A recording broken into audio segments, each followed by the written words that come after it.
கீர்த்தனா வந்து ஆதாரம் இல்லாமல் பேசுனீங்கன்னு வேற சட்டப்பேரவையில் பேசியிருந்தாங்க ஒரு எம்எல்ஏ கேட்ட கேள்விக்கு. இப்போ ஆதாரம் எல்லாரும் இது பண்ணி என்ன ஆதாரம் இருக்கு? ஆந்திரா கவர்மெண்ட் அபிஷியலா அறிவிச்சிருக்கா? இது ஆந்திரா அரசு அறிவிச்சது. இது ஆந்திரா கவர்மெண்ட் இது பண்ணது தான்.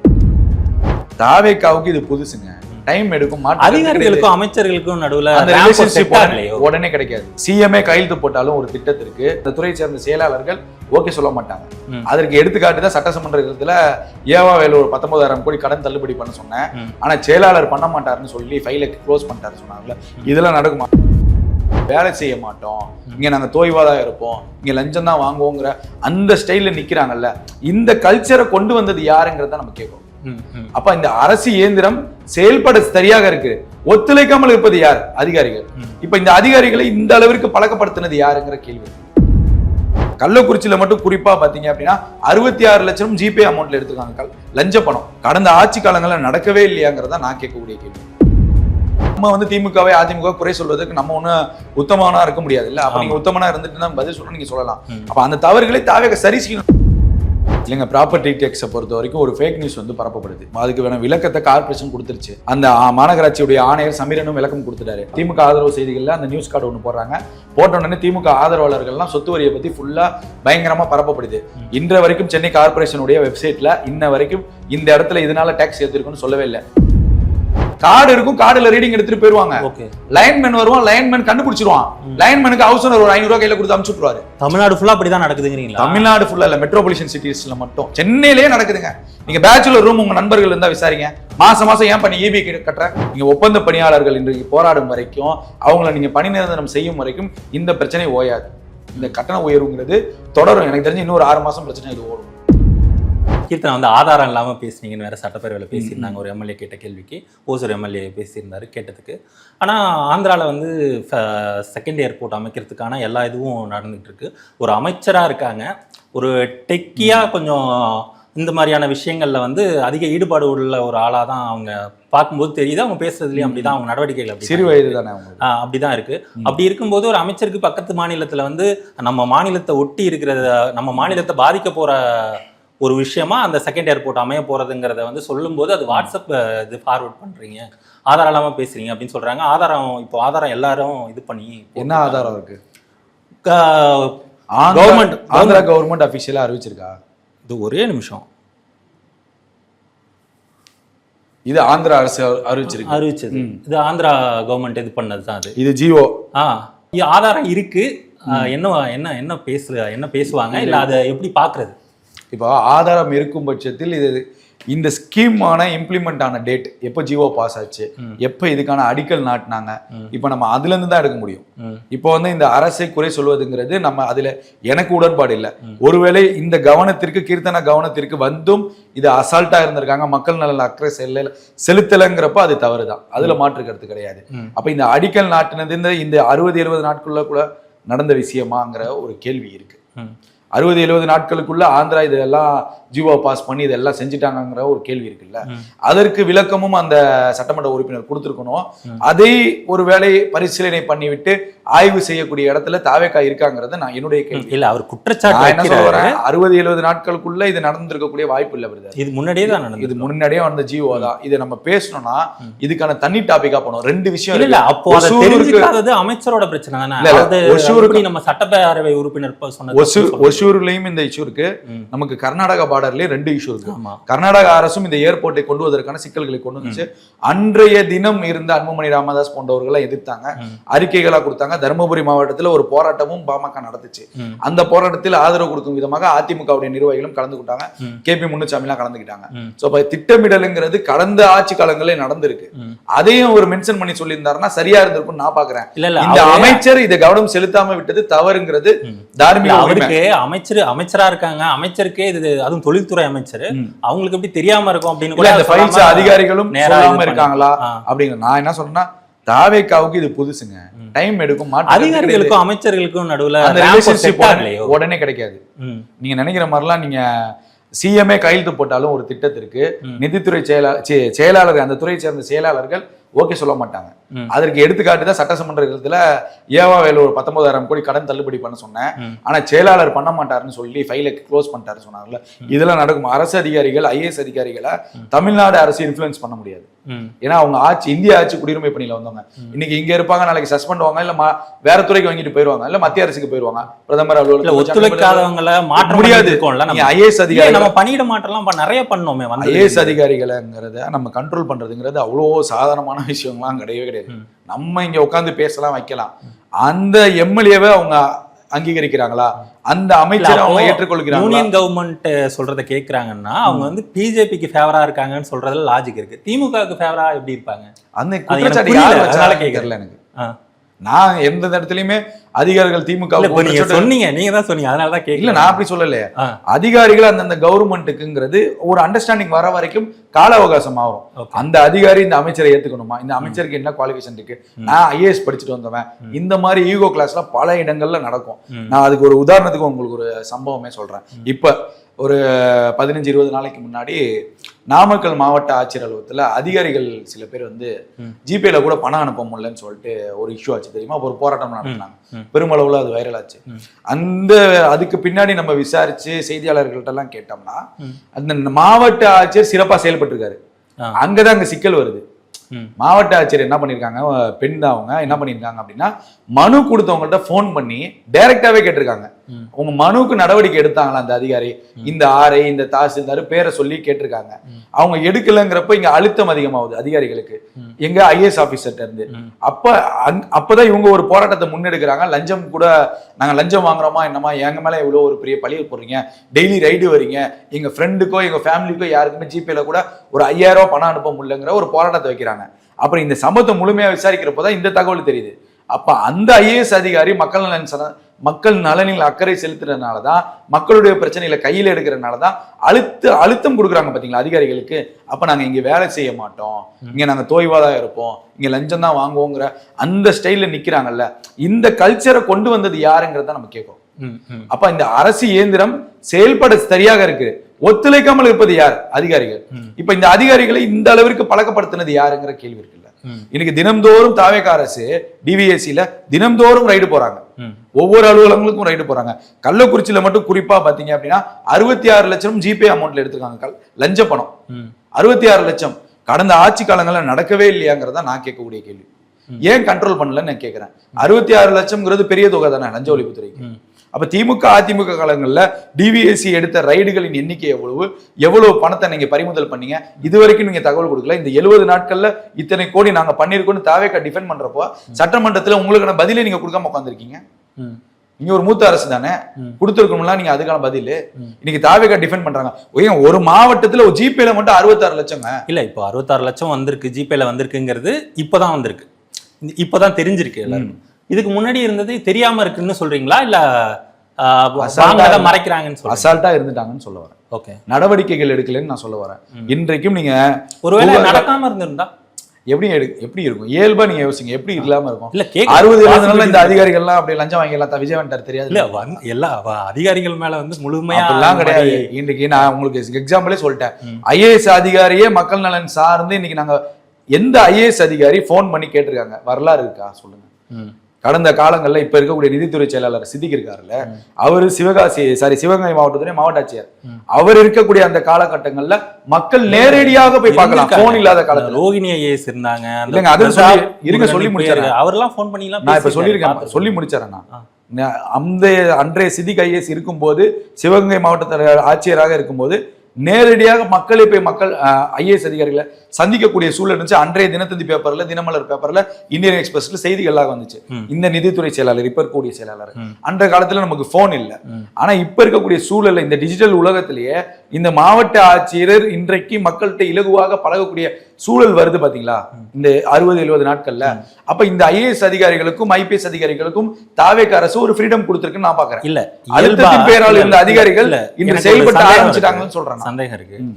இது இயல்பா நீங்க இப்ப சொன்னீங்கல்ல, இப்போ முன்னாடி வாங்கியிருக்க மாட்டாங்களா என்ன, ஒரு நார்மலா நமக்கே தெரியும். நானும் அதை தான் சொல்றேன். இந்த ஒரு ஐஏஎஸ் அதிகாரி தான் ஃபோன் பண்ணி பேசினாங்கன்னு இல்லை, எல்லாருமே மனு இருந்துச்சு, பிரச்சனை இருந்ததுன்னா ஃபோன் பண்ணிலாம் பேசியிருக்காங்க. சிலர் வந்து இதை விளம்பரப்படுத்திக்கிறாங்க. இப்போ போன ஆட்சிலையும் அதை மாதிரி இப்ப நாமக்கல் ஆட்சியர் பேசினாருங்கிறது உங்களுக்கு எப்படி தகவல் வந்துச்சு? ஏன்னா நான் டிவில பார்த்தானே எதுலயுமே வரல, நீங்க சொல்லுங்க. எனக்கு வந்ததே பேப்பர்ல மட்டும்தான். சரி, பேப்பர்ல வந்துச்சுல, ஏதோ ஒரு வகையில விளம்பரம் கிடையாதுங்க. நீங்க இல்ல ஏதோ ஒரு வகையில நீங்க சொல்லாதீங்க. இன்றைக்கு அதிகாரிகள் இருங்க, நான் சொல்றேன். இன்னைக்கு அதிகாரிகள் எதனால சொல்றேன்? இல்ல அதிகாரி இருங்க, நான் முடிச்சிட்டா நான் என்ன சொல்றேன், 5 வருடங்கள்ல லஞ்சமே நடக்கலங்கறத நீங்க எப்படி ப்ரூவ் பண்றீங்க நெறியாளரா? நான் இல்லேனா அப்படின்னு தான் கேட்டேன். நான் இல்லன்னு அப்படி சொல்றேன். நீங்க அந்த வாதத்தை வைக்கவே முடியாதுன்னு நான் சொல்றேன். நீங்க இருக்குங்கிறதுக்கு நான் சாட்சி உங்களுக்கு சொல்றேன். 5 வருஷத்துல நடக்கலங்கறத நீங்க எப்படி டிஃபெண்ட் பண்றீங்க? இல்ல இப்போ நான் என்ன சொல்றேன்னா, இந்த 5 வருஷத்துக்கு இந்த இப்போ 60 நான் என்ன சொல்றேன்னா, நீங்க டிஃபெண்ட் பண்றீங்க, ஒரு மாற்றம் நடக்குது, ஒரு நெறியாளரா அதை ஏன் ஏத்துக்க மாட்டீங்க? நான் ஏத்துக்கிறேன். நான் திரும்ப அதை தான் சொல்றேன். நான் ஏத்துக்காமலாம் எதையுமே ஏத்துக்காமலாம் இல்ல. ஆனா இந்த இப்போ சொல்ல வரேன், அவங்க கால் பண்ணி பேச அது எப்படி விளம்பரம் நீங்க சொல்றீங்க? அதை கேக்குறேன். சரி, விளம்பரம் இல்லன்னே விளம்பரம் எது? எவ்வளவோ விளம்பரங்கள் இருக்கு. சரி இருங்க. ஆனா அவங்கள தவிர மீதி யாரும் பேசலன்னு நீங்க சொல்றீங்களா? அதை ஏத்துக்க முடியாதுன்னு சொல்றேன். ஏன்னா எல்லாரும் பேசுவாங்க. இப்போ எனக்கு அந்த என்ன சொல்ல வரேன், நியூஸ் பேப்பர்ல வந்து நான் என்ன சொல்ல வரேன் கேளுங்க. இன்றைக்கு அதிகாரிகளுக்கும் ஐபிஎஸ் அதிகாரிகளுக்கும் ஐஏஎஸ் அதிகாரிகளுக்கும் கிரேட் 2 லீடர்ஸ் அந்த அதிகாரிகளுக்கும் விஓ உட்பட எல்லாருக்கும் ஒரு ஃப்ரீடம் இந்த அரசு கொடுத்திருக்குங்கிறத நான் பதிவு செய்யறேன்னு நான் சொல்ல வரேன். அந்த ஃப்ரீடம் கடந்த ஆட்சி காலங்களில் இல்லங்கிறத நான் வெளிப்படையா இல்ல சவால் கொடுக்கறேன்னு நான் சொல்ல வரேன். இல்ல நீங்க சவால் விடுறது, நான் சவால் சொல்றேன். அதுக்கான சாட்சி, அதற்கான தகவலும் நான் உங்களுக்கு சொல்றேன். क्वेश्चन முடிச்சுக்கிறேன். என்ன முடிக்கவே விட மாட்டீங்க. நான் என்ன சொல்றேன், இப்போ அவங்க பேசுனது தப்புன்னுலாம் யாரும் சொல்லல. இப்போ நீங்க நியூஸ்ல வந்தது, நியூஸ் பேப்பர்ல வந்தது, நானுமே தப்புன்னு சொல்லலங்க. நானும் ஒரு மாற்றம் நிகழ்வுக்கு மாற்றமா பாக்குறீங்க மட்டும் பேசல. இதுக்கு இன்னும் நிறைய இப்போ ஆட்சியிலேயே இருக்க மத்த கலெக்டர்ஸ் அதிகாரிகள் எல்லாரும் இப்பயும் சொல்றேன். இதுக்கு முன்னாடி பேசிருக்காங்கன்னு தான் சொல்றேன். அது அதுதான் சொல்றேன். வெளியில வரல மேபிங்கனால தெரியாம இருக்கலாம். மக்களுடைய நலன் சார்ந்து இந்த ஐஏஎஸ் அதிகாரிகள் இப்படி நடந்துக்கிட்டாங்கன்னா பரவாயில்ல. நீங்க குறிப்பிட்ட ரோகிணி ஐஏஎஸ் இதெல்லாம் உடனே இடமாற்றம் செய்யப்பட்டவர்கள். அவர்கள் மீது நிறைய இந்த விளம்பர சர்ச்சை எல்லாம் ஏற்பட்டுச்சு. அதை வந்து ஜூனியர் விகடன் போன்ற பெரிய பெரிய நிறுவனங்கள்ல கட்டுரைகளாகவே வெளியிடப்பட்டுச்சு. புரியுதா உங்களுக்கு? நான் சொல்றது இந்த 60-70 இந்த நாட்களில் அதிகாரிகளுக்கு ஒரு சுமை பாரம் குறைந்திருக்குன்னு நான் சொல்ல வரேன். நீங்க திமுக ஆட்சி காலங்கள்ல நடந்த ஒரு உண்மையான விஷயம் நான் சொல்றேன். அதற்கு உங்களுடைய பதில் சொல்லுங்க. பிரபாகர் ராஜா எம்எல்ஏவாக இருக்கிறாரு, விருகம்பாக்கம். ஒரு பொதுக்கூட்டம் நடக்குது. அந்த பொதுக்கூட்டத்தில் தமிழச்சி தங்கப்பாண்டியன் எம்பி அவர்கள் உரையாற்ற வராரு. அங்க இருக்கக்கூடிய பெண் காவலர்களை சில்மிசம் செய்தது விருகம்பாக்கம் தொகுதியுடைய எம்எல்ஏ பிரபாகர் ராஜாவுடைய நெருங்கிய ரைட்டு லெப்ட்ங்கிற இந்த 2 பேரையும் கைது செய்யும் போது இது ஆளுங்கட்சியுடைய பிரச்சனை, இறக்கி விடுன்னு சொல்லி இன்றைய வரைக்கும் செய்திகள்ல இந்த ஊடகத்துல இருக்கு. அப்ப ஆளுங்கட்சி நிர்வாகிகள் மீது எஃப்ஐஆர் கூட போட முடியாத சூழல் இருந்துச்சா இல்லையா? இருந்துச்சா? இது சாட்சி செய்தியில இருக்கு. நீங்க பிரபாகர் ராஜா இஷ்யூன்னு போட்டாலே வரும், யூடியூப்ல போட்டாலே வரும். அப்ப நான் என்ன சொல்றேன், ஒரு பெண்ணை தொடும் போது அவர் பெண் காவலர், அது பாதிக்கப்பட்டது பெண் காவலர் தொடும் போது திமுக எம்எல்ஏவே பிடிச்சி ஜீப்ல ஏத்திருக்கணுமா இல்லையா? நீங்க அவங்க மேல கை வைக்காதீங்க, இது ஆளுங்கட்சி சார்ந்ததுன்னு சொல்லி செய்திகள் வரும்போது திமுக என்ன பண்ணிட்டு இருந்துச்சுன்னு நான் கேட்கிறேன். அப்ப காவல்துறைக்கு அழுத்தம் இருந்ததா இல்லையா? இன்றைய காலகட்டத்தில் தாவேக்கா நிர்வாகிகள் அங்கும் இங்கும் தவறு செஞ்சு கொண்டுட்டு இருக்காங்க. எல்லாத்தையும் கட்சியிலிருந்து நீக்கிறது மட்டும் இல்லாமல் எஃப்ஐஆரும் போடப்பட்டிருக்கு. சில்மிஷம் செய்த அவங்க மேல நடவடிக்கை எடுக்கணும். நடவடிக்கை எடுக்காம இருக்கிறது தப்பு. அது யாரா இருந்தாலும் சரி தப்பு. நான் அது இல்லைன்னுலாம் சொல்ல. அதுதான் என்னோட இது. இப்போ தாவேக்கா எம்எல்ஏ சரவணன் இருக்காருல்ல, அவர் மேல ஒரு பாலியல் வழக்கு இருக்குல்ல, தூத்துக்குடி, அவரு பேர்ல ஒரு வழக்கு இருக்குல்ல, அந்த பெண்ணே பாதிக்கப்பட்ட பெண்ணே வந்து கம்ப்ளைண்ட் கொடுத்தாங்க. அதுல என்ன நடவடிக்கை எடுத்தாங்க? 2 விஷயம் இருக்கு அதுல. நான் நீங்க சொன்ன அந்த எம்எல்ஏவும் இருக்கட்டும், அப்புறம் ஒரு மாவட்ட தலைவர் வினோத் கண்ணன் நினைக்கிறேன், வாணியம்படி ஏதோ ஒரு நானும் பேரு வந்து நீங்க சொல்றது தூத்துக்குடி எம்எல்ஏ, நான் சொல்றது மாவட்ட தலைவர் மேல ஒரு பெண் இங்க டிஜிபி ஆபீஸ்க்கு இப்ப சமீபத்துல சட்டசபைக்கு முன்னாடி வந்து புகார் எல்லாம் கொடுத்தாங்க. இப்ப ஏன் தாவேக்க நடவடிக்கை எடுக்கலங்கிறத நானும் தான் கேட்கிறேன். நம்ம மாற்றத்திற்கான அரசு வரும்போது திமுக குறை சொல்லும் போது நம்மளும் இந்த இடத்துல ஸ்டாண்டா நிக்கணும்னு சொல்றேன், ஸ்ட்ராங்கா இருக்கணும்னு நம்ம சொல்றோம். அரைச்சிட்டும் இருக்கு இல்லங்க, அவங்களுக்கு பாலியல் வன்கொடுமையே நடந்துட்டு அந்த பொண்ணு வந்து நிறைய கம்ப்ளைண்ட் கொடுத்துமே நமக்கு அதுதான் நானும் சொன்னேன். அது நான் சரின்னு நான் எங்கேயுமே சொல்லலையே. நீங்க நடவடிக்கை எடுத்திருக்கணும் தான் நான் சொல்ல வரேன். அந்த மாவட்ட தலைவரை கூப்பிட்டு நீங்க விசாரிச்சிருக்கணும். அந்த பெண்ணு அந்த மாவட்ட தலைவர் மேல ஒரு புகார் கொடுக்குது, பெண்ணு திட்டமிட்டு புகார் கொடுக்குதுன்னா டிஜிபி அலுவலகம் வரைக்கும் அந்த பெண் வர வரைக்கும் தாவேக்கா என்ன பண்ணிட்டு இருக்குங்கிறது கேள்வி இருக்கு.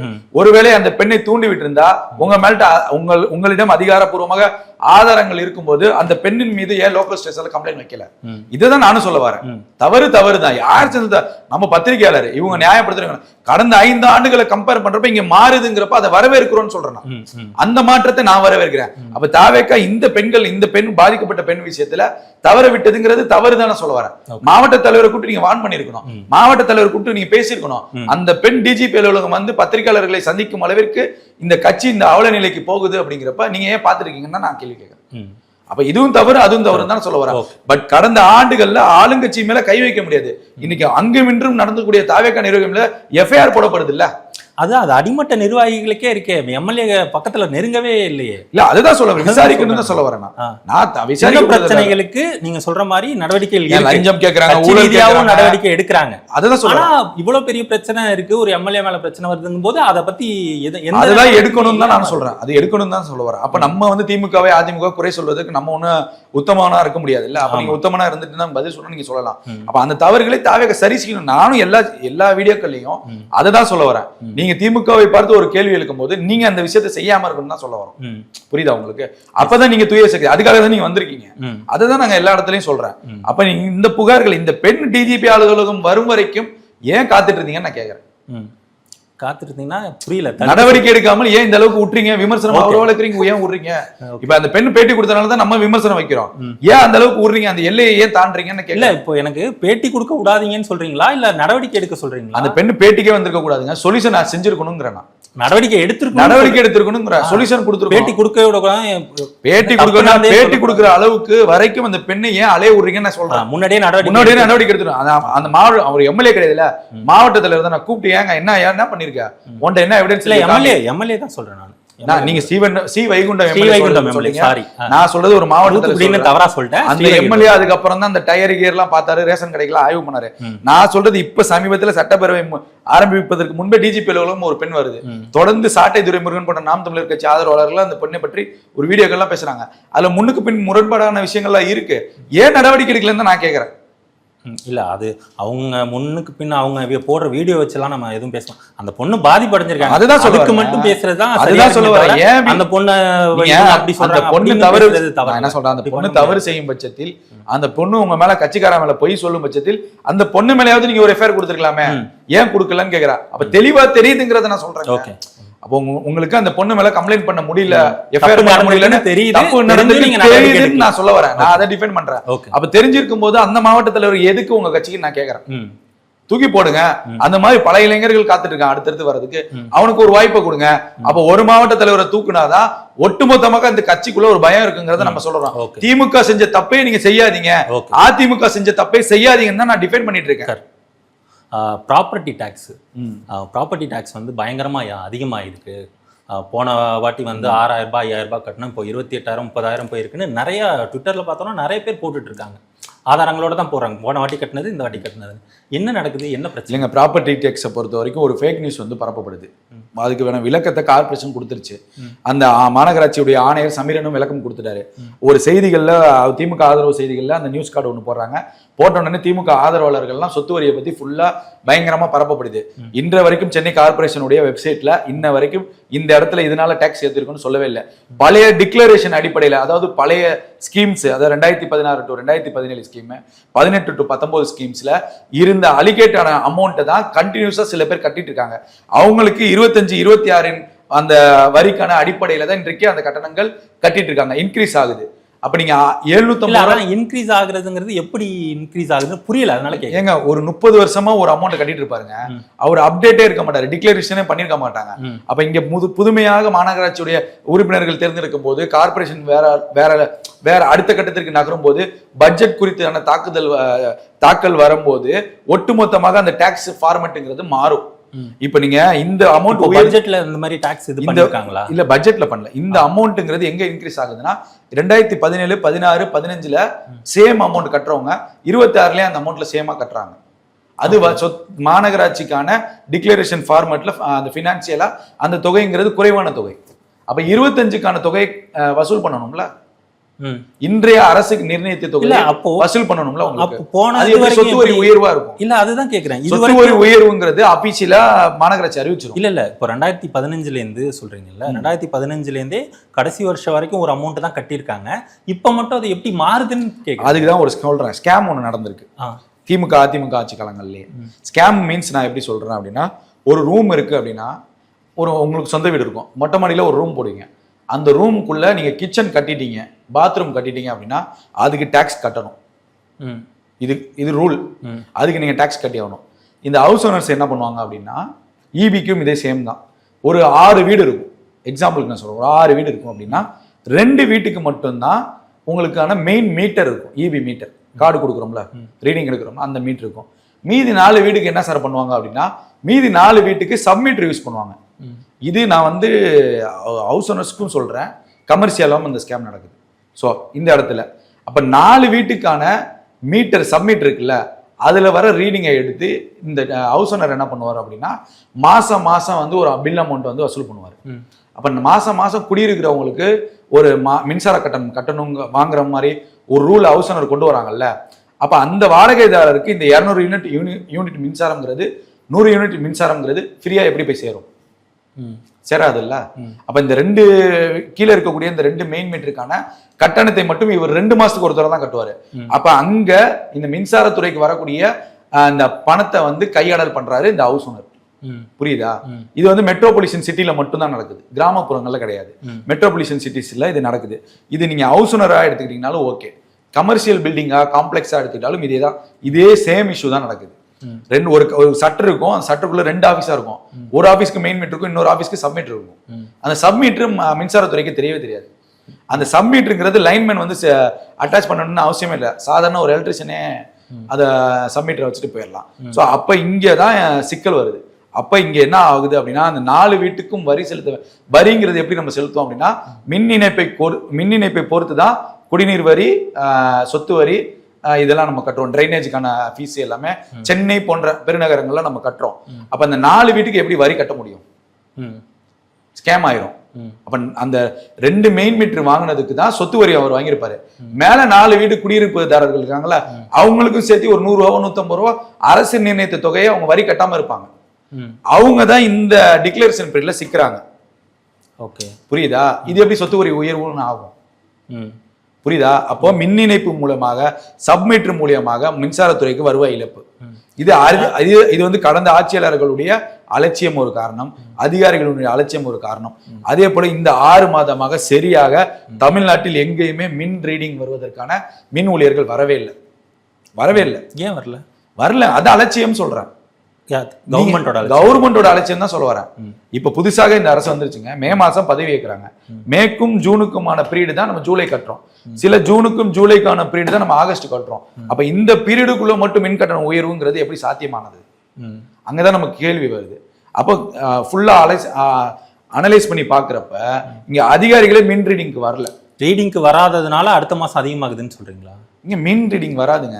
எப்படி இங்க அலோகேட் பண்ணுவாங்கன்னா, ஈபிங்கிறது சம்மர் வின்டர் எடுத்துக்கோங்க, சம்மர் பீரியட் வின்டர் பீரியட். இது எப்போ அலோகேட் ஆகுது ஈபில அப்படின்னா, இந்த டிஜிட்டல் மீட்டர் வருது பாருங்க, 13ல இதுக்கான டிஜிட்டல் மீட்டருக்கான ஒப்புதல் கொடுக்கப்படுகிறது. அதுக்கப்புறம் தொடர்ந்து ஜெயலலிதா ஆச்சு, அவங்க மறைவுறாங்க, அப்படி விட்டாங்க. 21ல எடப்பாடி இருக்கும்போது சில இடங்கள்ல டிஜிட்டல் மீட்டர் வருது. அப்புறம் ஸ்டாலின் வந்தாலும் டோட்டலா டிஜிட்டல் மீட்டரா மாத்துறாரு. அப்ப அந்த டிஜிட்டல் மீட்டர் கொண்டு வரப்பதான் அறப்போர் இயக்கம் அதுல ஒரு முறைகேடு நினைச்சுன்னு செந்தில் பாலாஜி மேல ஒரு புகாரை கொடுக்குறாங்க. அப்பதான் டிஜிட்டல் மீட்டர் வருது. அப்ப டிஜிட்டல் மீட்டர் வரும்போது சம்மர் வின்டர்னு இவங்களே பிரிச்சுக்கிறாங்க அதிகாரிகளே. சம்மர்னா எப்படின்னா, ஜனவரில இருந்து மே வரைக்கும், ஜூன் ஜூலை வரைக்கும் ஒரு சம்மர் பீரியட். நீங்க ஜனவரியில எவ்வளவு யூஸ் பண்றீங்க, பிப்ரவரியில எவ்வளவு யூஸ் பண்றீங்க, மேக்கு வந்தோடனே மேல வந்து அதிகமான மின்சாரம் யூஸ் பண்ணப்படுது, அப்போ ஒரு அமௌண்ட்டை போடுறாங்க டிஜிட்டல் மீட்டர் மூலமா. அப்புறம் ஜூன் ஜூலைக்கு அப்படியே வின்டர் பீரியட் ஆகும், உங்களுக்கு டிசம்பர் வரைக்கும் மழை. அப்ப இதை ரெண்டையுமே கால்குலேட் பண்ணி தான் இந்த டிஜிட்டல் மீட்டர்ல இவ்வளவுதான் வந்திருக்குன்னு ஒரு அமௌண்ட்டை போட்டு விட்டுறாங்க. இது அதிகாரிகளின் அலட்சியம் தான் சொல்ல வரேன். அப்ப அதிகாரிகள் மேல ஏன் என்ன நடவடிக்கை? அங்கதான் நான் இப்ப கேட்கிறேன். அங்கதான் தாவேகா அரசு இப்ப இந்த சம்பவத்தை குறித்து வண்ணாரப்பேட்டை போன்ற வட சென்னை பகுதிகளில் டோர் டு டோர் போனா மட்டும்தான் இதற்கான சொல்யூஷன் கிடைக்கும். இப்ப டோர் டு டோர் ஆய்வு செஞ்சுட்டு இருக்காங்க. இப்ப நம்ம பேசியிருக்கக்கூடிய இந்த நொடியில டோர் டு டோர் நம்ம செய்தியாளர் ஒருத்தர் சொன்ன தகவல், டோர் டு டோர் இபி ஆய்வு செய்யறாங்க. இன்றைக்கு காலையில சொத்து வரிக்கான கட்டணங்களில் முறைகேடு இருக்கு, சில பேருக்கு அபராதம் போட்டிருக்கணும் சென்னை மாநகராட்சி இன்றைக்கு அந்த தகவலை வெளியிட்டிருக்காங்க. ஸ்கேம்ஸ் இதெல்லாம். இது காம்ப்ளெக்ஸ்லயும் நடக்குது, இங்கேயும் நடக்குது. அப்ப மின்சாரத்துறையில இருக்கக்கூடிய அதிகாரிகளுடைய முறைகேடுகள் நடந்திருக்கு அப்படின்னா ஒரு அது இந்த 60-70 நாட்கள் சாட்சி இல்ல ப்ராப்பர்ட்டி வச்சிருக்க, நான் ஒரு ப்ராப்பர்ட்டி வச்சிருக்கேன்னு வச்சுங்க, நான் வந்து ஒரு சாதாரண குடிமகன், ஒரு முறைகேடு நடந்திருக்கு அப்படின்னா நீங்க வந்து ஃபர்ஸ்ட் எனக்கு நோட்டீஸ் கொடுக்கணும்ல, முறைகேடு பண்ணிருக்கீங்க அபராதம் கட்டுங்க அப்படின்னு. எதுவுமே இல்லாம முறைகேடு வரிய இன்க்ரீஸ் பண்ணிட்டு இப்ப வந்து இது டோர் டு டோர் இன்வெஸ்டிகேஷன் தான். இது டோர் டு டோர் ஆய்வு, மக்களுடைய ஆய்வு செய்யப்படக்கூடிய நிகழ்வுகள ஃபைன் போடுறதோ இல்ல அபராதம் கட்டுறதோங்கிறது அது அந்த நடவடிக்கையை பொறுத்து அந்த ரூல் அது இருக்கு, கார்பரேஷன் ரூல். நம்ம என்ன சொல்ல வரோம் அப்படின்னா, இந்த ஸ்கேம் இந்த அதிகாரிகளுக்கே தெரியாதுன்னு சொல்றாங்கன்னா, நீங்க இபி ரீடிங் எடுக்க வருவாங்கல்ல, 6 வீடு மேல ஏறுவாங்களா? கீழே கார்டு வச்சுட்டு போயிருவாங்க. இபி கார்டு கீழே தானங்க இருக்கும். அதுதாங்க, கீழே எத்தனை மீட்டர் இருக்கோ அதுக்கு மட்டும் தான் ரீடிங் எடுத்துட்டு போவாங்க. சரி, இது நடக்கக்கூடிய இயல்புங்க. மேல இருக்க மாட்டாங்கன்னு சொல்றீங்களா? தெரியாது அவங்களுக்கு சப்மீட்டர் கனெக்ஷன் இருக்குதுங்கிற. ஓகே, கார்டு இருக்கும், கார்டுல ரீடிங் எடுத்துட்டு போயிருவாங்க. ஓகே, லைன்மேன் வருவான், லைன்மேன் கண்டுபிடிச்சிருவான். லைன்மேனுக்கு ஹவுஸ் ஓனர் ஒரு 500 ரூபாய் கையில கொடுத்து அனுப்பிச்சுட்டுருவாரு. தமிழ்நாடு ஃபுல்லா அப்படிதான் நடக்குதுங்கிறீங்களா? தமிழ்நாடு ஃபுல்லா இல்ல, மெட்ரோபாலிட்டன் சிட்டிஸ்ல மட்டும். சென்னையிலேயே நடக்குதுங்க. நீங்க பேச்சுலர் ரூம் உங்க நண்பர்கள் இருந்தா விசாரிங்க. மாசம் மாசம் ஏன் பண்ணி இபி கட்டுற, ஏன் இபி கட்டுற மாசம் மாசம், எதுக்கு ஹவுஸ் ஓனர் மாசம் மாசம் இபி காசு வாங்குறாரு? இல்லையா மறுக்க சொல்லுங்க, நான் உங்களுக்கு வீடியோ காமிக்கிறேன். ஒரு பெண்மணி வாடகை போட்டு இந்த வீடியோ வைரல் ஆச்சு. மாசம் மாசம் நீங்க கட்டுறீங்களா இல்லையாங்கிறத நான் கேட்கிறேன். இது ஹவுஸ் ஓனர் கேட்டு பேச்சுலர்ஸ் உங்க நண்பர். நான் பேச்சுலர், நானும் பேச்சுலர் தான். பேச்சுலர் தனியா தான் வீடியோ எடுத்து தான் இருக்கும். எனக்கு தனியா தான் இது இருக்கு. ஒரு சில நான் தனியா தான் 100% நடக்காது பிரதர். ஒரு 50%, ஒரு 5 கோடி ரூபாய் இழப்புனாலும் இழப்பு தானே அரசுக்கு. அந்த இழப்பு எங்க வந்து நிக்கும்? நமக்கு தான் கார்பரேஷன்ல வந்து நிக்கும். வரி கட்டுறதுல நிக்கும், தண்ணி பிரச்சனைல நிக்கும். அரசு ஒப்பந்ததாரர்களை தண்ணி வரி லாரி எடுத்துட்டு போறான் பாருங்க, அங்க வந்து நிக்கும். அவன் வந்து நமக்கு ஒரு குடத்துக்கு 10 ரூபா அலிகேட் பண்ணுவான், அந்த இடத்துல 15 ரூபா ஆகும். ஒட்டுமொத்தமாக ஊழல் நடந்துட்டு இருக்கு. இந்த ஊழலை தாவேகா அரசு கண்காணிக்க தொடங்கி விட்டதுங்கிறத நான் பதிவு செய்யறேன். இது தீவிரமாக ஊழலா, அரசு அதிகாரிகளோட ஊழலா? ஒட்டுமொத்தமாக கடந்த ஆட்சி காலங்கள் நடக்குதுங்க. இப்ப கண்டுபிடிச்சிட்டு இருக்காங்க, அதை வரவேற்கிறோம், வாழ்த்துறோங்கிற, அதை கண்டினியூ பண்ணுறோம். கண்டிப்பா தாவேகா பிரிவுல நடக்கலங்கிற நான் இல்ல, இத கண்டுபிடிச்சிருக்கு தாவேகா இப்பதாங்கிறேன். ஓகே, திமுக அதிமுக கண்டுபிடிக்கல, கண்டுபிடிச்சிருந்தாலும் அதிகாரிகளுடைய அலட்சியம்ங்கிற. இன்னைக்கு தாவேகா வந்ததுக்கு அப்புறம் இதை கண்டுபிடிச்சிருக்காங்க, பொதுமக்களே எடுத்து வீடியோக்கள் போடுறாங்க. இன்றைக்கு இந்த அளவுக்கு ஒரு ஆக்ஷன் நடக்குது அப்படின்னா இதை வரவேற்கணும் நம்ம ஒரு ஊடக தர்மத்துல இருந்து. அப்ப வரவேற்கனா அடுத்தடுத்த புகார்களை உங்க அதை கண்டுபிடிப்பாங்க, அதற்கான தீர்வை கொடுப்பாங்க மக்களுக்குங்கிறானா. அப்ப இது கடந்த ஆட்சியில செய்யல, இந்த ஆட்சியில செய்யறாங்கிறப்ப நம்ம வரவேற்கிறோம்னு சொல்றேன். அப்ப இதே போல இபி கட்டணத்துக்கு நீங்க ஒரு நடிகை ஒரு வீடியோ போட்டு வைரல் ஆச்சு. அந்த நேத்து நைட்டு நீங்க டிஎன்இபில வந்து ட்விட்டர்ல போய் பாருங்க, அந்த நடிகை புதிய தலைமுறையோட செய்திகளை ஒப்பிட்டு போட்டிருக்காங்க. அந்த நடிகையை தொடர்பு கொண்டு உங்களுடைய மின் அட்டையில இருந்து எல்லாத்தையும் கேட்டிருக்காங்க. இதுவரைக்கும் அந்த நடிகை அதை பத்தி எந்த தகவலும் பேசல. ஏன் பேச மாட்டீங்க? ஒரு புகார் ஒரு அரசு மேல தாவேகா சப்போர்ட்டா தானே இருக்காங்க. ஆல்ரெடி தாவேகாக்கு தானே ஓட்லாம் கேட்டிருக்காங்க. இப்ப பிரச்சனைங்கிறது அரசுக்கா தாவேகாவுக்கா? இல்லங்க, பிரச்சனைங்கிறது அரசுக்கா தாவேகாவுக்கா? அரசுக்கு தான். அரசு மேல தானே. அரசு யாரு? அரசு என்ன சொல்லுது? அரசு யாரு? அரசு என்ன சொல்லுது? அரசு யாருன்னு சொல்லுங்க. அரசு யாரோட? தாவேகா அரசு. எப்படிங்க தாவேகா அரசு? ஏங்க அரசு யாரு? கவர்மெண்ட் இருங்க. டிஎன்இபி மேல ஒரு அந்த பெண்மணி வந்து புகார் வைக்கும் போது அந்த பெண்மணியை தொடர்பு கொண்டு நாங்க இவ்வளவு விஷயங்களை ஆலோசனை பண்ணோம். இது அதே டிஜிட்டல் ஃபார்மேட்டில் ட்விட்டர்ல ஒரு புகாராக இபி பண்ணும்போது நேற்று இரவு போட்ட பதிவுக்கு இந்த வரைக்கும் அந்த நடிகை இன்னும் பதில் கொடுக்கலையே. உங்க மேல உங்க வீட்டுல பிரச்சனை இருக்குன்னு சொல்லிட்டீங்க, நான் இவ்வளவு கட்டணம் கட்டிட்டீங்கன்னு சொல்றீங்க. உங்களுடைய புகாரை இபி வந்து இது பண்ணிட்டு உங்களுடைய புகார்களை கேட்குது, உங்களுடைய டீடைல்ஸ் கேட்கும் போது நீங்க ஏன் அந்த புகாரை கொடுக்க மாட்டீங்கன்னு நான் கேட்கிறேன். எவ்வளவு நேரம் ஆக போகுது உங்களோட இபி அட்டை கொடுக்கறதுக்கு? நீங்க சொன்ன புகாருக்கு தான் வந்து எல்லாத்தையும் இது பண்றோங்க, தீர்வு காண்றோம், எல்லாத்தையும் வந்து இன்ஸ்பெக்ஷன் பண்றோம்னு சொல்றாங்க. ஏன் நீங்க பதில் சொல்லலன்னு கேக்குறேன். நேத்து நைட்டுக்கு 7:30 மணிக்கு போட்டிருக்காங்க டிஎன்இபி டேக் பண்ணி அந்த பொண்ணை. இது வரைக்கும் நீங்க விளக்கம் கொடுக்கலையே. அதுலயே மென்ஷன் பண்றாங்க இபி. அப்ப ஏன் நீங்க இதுக்குள்ள என்ன ஃபார்மேட்டை கொண்டு வரீங்கன்னு நான் கேக்குறேன். இது எதாவது திட்டமிட்டு பண்றீங்களான்னு கேட்கிறேன்.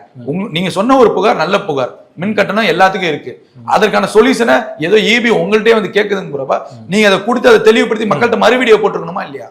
நான் நம்பர் கொடுத்தேன், ஆமா என் மின் கட்டணம் இவ்வளவுதான் இருக்கு, இபி இவ்வளவுதான் செஞ்சிருக்குன்னு சொன்னாதானே மக்களுக்கு தெரியும். மொட்டையா ஒரு வீடியோ போட்டு போயிட்டீங்க, அதுதான் சொல்ல வரேன். அப்ப அந்த அரசு மேல நீங்க வேலை செய்யணும்னு ஒரு அரசு இருக்கும், அந்த நீங்க வீடியோ போட்டு போனதுக்கு அப்புறம் அந்த அதிகாரிகளுக்கு மந்தமாயிரும். அப்போ ஒரு அரசு மேல குறை சொல்றீங்க, அது உண்மையே இல்லைன்னு அவனே வரும்போது நீங்க ஏன் ஒத்துழைப்பு கொடுக்க மாட்டீங்கன்னு நான் கேட்கிறேன். இதுக்கு சரியான கேள்வி தானே. அப்ப நீங்க ஒத்துழைப்பு கொடுத்திருந்தா ஈபி தப்பு செய்தா இல்ல இந்த பெண்மணி தப்பு செய்தான்னு தெரிஞ்சிருமா? புரியுதா உங்களுக்கு? அப்போ அதிகாரிகளுக்கு பயம் வருமா, பயம் வராதா? தப்பு இருக்கும் பட்சத்தில் அதிகாரிகள் பயந்துருவாங்க. எனக்கு நான் அந்த நடிகை விடுங்க, எனக்கு கரண்ட் பில் அதிகமா வந்திருக்கு, உங்களுக்கு அதிகமா வந்துச்சா கம்மியா? ஹவுஸ் ஓனர்ட்ட தான் நீங்க கேட்கணும். என் ஊர்ல என் வீடு இருக்குல்ல, ஊர்ல எனக்கு நான் இந்த ஊர் கிடையாது, பெரும்பாலும் கிராமப்புறங்கள்ல கொஞ்சம் குறைவா தான் வந்திருக்கு. ரொம்ப இல்ல எனக்கு அதிகமா வந்துச்சு, அதனால தான் கேக்குறேன். அதுதான் நீங்க ஆலோசனை பண்ணுங்க. இப்ப அதுதான் இப்ப ஈபில வந்து ஒரு விஷயம் சொல்லி ஈபில கம்ப்ளைண்ட் பண்ணிடலாம், கம்ப்ளைண்ட் பண்ணுங்க. கன்சியூமர் இப்ப இவர் நிர்மல்குமார் கூட சொல்லியிருந்தாரு, எத்தனையோ லட்சம் மனுக்கள் புகார்களை வந்து இது பண்ணா அதுல 0.75 மட்டும்தான் தவறுதலாக நடந்தது, டெக்னிக்கல் பிரச்சனைங்கிறத நிர்மல்குமாரே ஒத்துருக்கிறாரு. அப்ப நீங்க புகார்களை கொடுங்கன்னு சொல்றான். அந்த புகார்கள்ல ஸ்டாலினும் குறிப்பிட்டு சொன்னாரு, 3 லட்சத்திற்கும் மேற்பட்ட மின் கட்டண உயர்வு புகார் வந்திருக்குன்னு ஸ்டாலின் சொல்லியிருந்தாரு. அதற்கு மறுப்பு தெரிவிச்சுதான் நிர்மல்குமார் பேசியிருக்காரு. அப்ப நம்ம என்ன சொல்ல முடியும் அப்படின்னா, இன்றைக்கு நீங்க இந்த மாசம் உங்களுக்கு ரீடிங் வந்திருக்கும், நான் மக்களுக்கு சொல்றேன், இந்த ரீடிங்கான மதிப்பை நீங்க நோட் பண்ணிக்கோங்க, அடுத்த 2 மாசத்துக்குமே நோட் பண்ணிக்கோங்க, நீங்க யூஸ் பண்ணது உங்களுக்கே தெரிஞ்சிடும். அப்ப அதே மீறி அதிகமாக வருது அப்படின்னா இங்க கட்டண உயர்வுங்கிறது உண்மை, அவ்வளவுதான். இதுதான் நம்மளால சொல்ல முடியும். மக்களுக்கு நம்ம இந்த தீர்வு தான் சொல்ல முடியும். இப்ப நீங்க இன்னைக்கு போய் நீங்க நோட் பண்ணிருங்க, நோட் பண்ணிட்டு அடுத்த மாசம் ரீடிங் வர வரைக்கும் இவ்வளவு யூனிட் ஓடி இருக்குன்னு பாருங்க. இதை கடந்து டிஜிட்டல் மீட்டர்ல நான் சொன்ன முறைப்படி அதிகாரிகளின் அழைச்சது முடியும், சீட்ல உட்காந்துக்கிட்டே வேலை பார்க்கணும்னு நினைப்பாங்க, சீட்ல வேலை பார்த்துட்டே சம்பளம் வாங்கணும்னு நினைக்கக்கூடிய சில அதிகாரிகள் அந்த அடிப்படையில வேலை பார்த்துருந்தாங்கன்னா இந்த கட்டண உயர்வுங்கிறது நடக்கிறது உண்மையா இல்லையான்னு தெரிஞ்சிருங்க. இப்போ நான் சொன்ன ஃபார்மேட்ல தெரிஞ்சுள்ள எனக்கு முதல்ல நம்ம பேசுனதோட கனெக்ட் பண்ணிக்கிறேன் அதை. இப்போ தொழில் மாநாட்டுக்கு வந்து உள்ள விடல, அதான் லைவ்ல வந்துடுது, அப்புறம் எதுக்குன்னு கேட்டீங்கல்ல, அதே மாதிரி அதிகாரிகளும் நினைக்கிறாங்களோ நம்ம ஏன் அங்க போயிட்டு இங்க இருந்துகிட்டே அணிக்கலாம். ஆமா, அதுதான் சொல்ல வரேன். அது தப்பான எக்ஸாம்பிள். இது இப்ப நடக்கல பிரதர், இது இந்த ஒரு மாசத்துல மட்டும் மேலதான் இவங்க பதிவு வைக்கிறாங்க. மேக்கு அப்புறம் ரீடிங் பீரியட் எப்போ வரும் அப்படின்னா நமக்கு ஜூன்ல வரும். ஜூலை ஃபர்ஸ்ட் வீக்ல நம்ம பில் அமௌண்ட் கட்டுவோம். ஒரு டிவிஷனலை பொறுத்து மாறும், மண்டலங்களாக மாறும். Trichy zone, Karur zone, Coimbatore zone, Chennai வடக்கு, சென்னை மேற்குன்னு ஜோனுக்கு படி வரும். இப்ப எனக்கு நான் சொல்றேன் பாருங்களேன், எனக்கு மே மாசம் தாவேக அரசு பதிவு இருக்குது. மே மாசத்துக்கான டோட்டல் ரீடிங் எனக்கு எப்போ வந்து எடுக்கிறாங்கன்னா ஜூன்ல எடுக்கிறாங்க. ஜூலை ஃபர்ஸ்ட் வீக் நான் அமௌண்ட் கட்டுறேன். ஆனா நான் என்ன சொல்றேன்னா, இந்த மே மாசமே எனக்கு ரீடிங் எடுக்கலங்கிறத நான் என் வீட்லயே நான் ப்ரூவ் பண்றேங்கிறேன், என் கார்டுலயே நோட் பண்ணலன்னு நான் சொல்ல வரேன். அப்ப இந்த ஸ்கேம் எங்க இருந்து சலுகை கொடுத்திருக்காங்க, இந்த இடம் இந்த அதிகாரிகளுடைய அலட்சியம் எங்க இருந்து நடக்குதுங்கிறத நான் பேசுறேன். நீங்க இப்ப தாவேகாவை மட்டும் எப்படி குறைய சொல்வீங்க, அதை தாவேகா கண்டுபிடிச்சிருக்குன்னு நான் சொல்றேன். அப்ப இது அதிகாரிகளின் அலட்சியம் சொல்றேன். அப்ப இங்க தாவேகா என்ன ஒழுங்கு நடவடிக்கைகளை எடுத்தா மட்டும்தான் இதுக்கான ஒட்டுமொத்தமாக மாற்றம் மாறும். இதுல இன்னொரு பிரச்சனை இருக்கு, ஆட்பற்றாக்குறைங்கிறது ஈவில இருக்குங்க, அது ஒண்ணும் செய்ய முடியாதுங்க. நீங்க ஒப்பந்த பணியாளர்கள் இன்றைக்கு போராடும் வரைக்கும், அவங்களை நீங்க பணி நிரந்தரம் செய்யும் வரைக்கும் இந்த பிரச்சனை ஓயாது. இந்த கட்டண உயர்வுங்கிறது தொடரும். எனக்கு தெரிஞ்சு இன்னொரு 6 மாசம் பிரச்சனை இது ஓடும். ஐயோ 6 மாசமா? ஏங்க சம்பளம் ஆள் இல்ல, எலக்ட்ரிசிட்டி பில்ல கட்டிவிட்டு திரும்ப இஎம்ஐக்கு பணம் இருக்க ரீடிங் பண்றதுக்கு ஆள் இல்லைங்க. அது மின்சார மாசமும் கையில எக்ஸ்ட்ரா மின்சாரத்துறை கடன் வாங்கி வச்சுக்கோங்க. அதுக்காக தான் சீக்கிரமாக மின்சாரத்துறையில கருணை அடிப்படையில டிஎன்பிசி அடிப்படையில வேலை வாய்ப்புகளை கொடுத்தாரு தெரியுமா, பணியாணைய முதல்வர் நிர்மல்குமார். அதனாலதான் கொடுத்தாங்க. ஆள் இல்லைங்கிறது உண்மைங்க, அது எந்த அரசும் ஒத்துக்க மாட்டேங்குது. ஏதோ தாவேகா உண்மையாவது சொல்றாங்களேங்கிற வரைக்கும் நான் பாராட்டுறேங்கிறேன். ஓகே, இவ்வளவு நேரம் வந்திருந்து நிறைய கருத்துக்களை எங்களோட பகிர்ந்துக்கிட்டீங்க. நன்றி. நன்றி பிரதர்.